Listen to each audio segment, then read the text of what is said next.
राधे राधे। जय श्री कृष्णा। स्वागत है आप सभी का राधे कृष्ण भक्ति में। आज इस वीडियो में हम आपको जया एकादशी व्रत की कथा और महत्तम सुनाएंगे।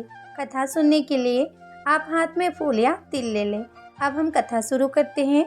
श्री कृष्ण भगवान बोले, हे राजन, माघ मास के शुक्ल पक्ष की एकादशी का नाम जया है।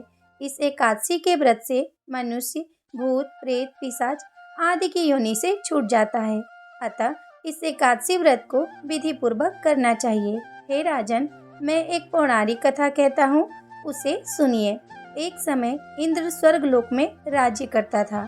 वह अमृत का पान कर नंदवन में अप्सराओं के साथ आनंद पूर्वक क्रीड़ा करता था। एक समय इंद्र अपनी इच्छा अनुसार अप्सराओं के साथ रमण कर रहा था। उन्हें नचाने लगा।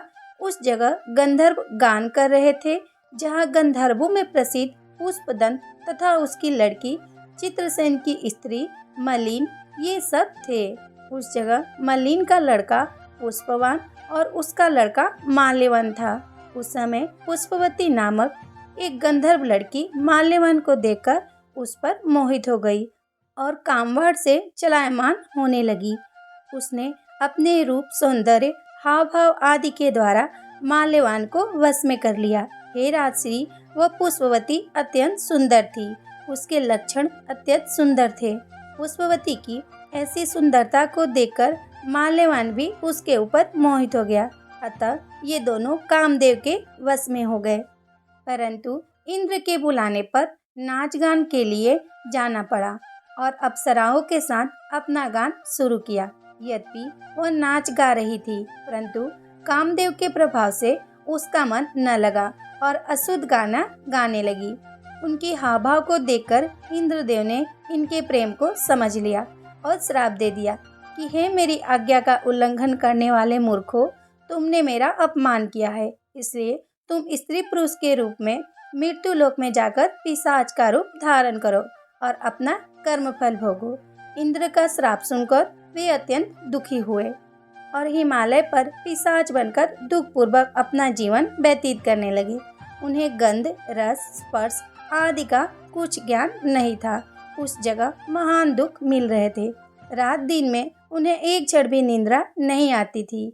उस जगह पर अत्यंत सर्दी थी, जिसके कारण उनके रोमांच खड़े हो गए। उनके दांत भी सर्दी से कटकटा रहे थे। एक दिन पिशाच ने अपनी स्त्री से कहा, न मालूम हमने पिछले जन्म में कौन से पाप किए हैं, जिससे हमें इतनी दुखदायी यह पिशाच योनि प्राप्त हुई है। पिशाच योनि से नरक के दुख सहना उत्तम है। इसी प्रकार अनेक विचारों को करते हुए अपना दिन व्यतीत करने लगे।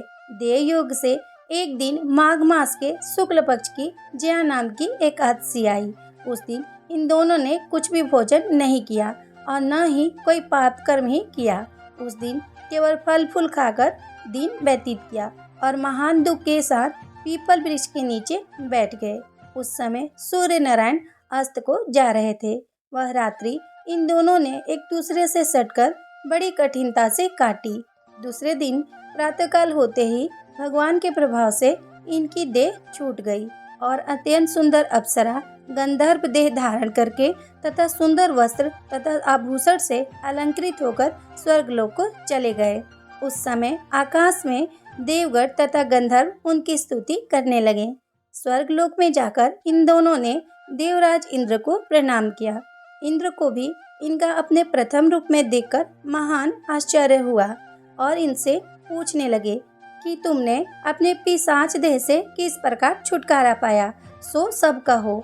इस पर माल्यवान बोले, हे देवेंद्र, भगवान विष्णु के प्रभाव तथा जया एकादशी के व्रत के पुण्य से हमारी पिशाच योनि छूटी है।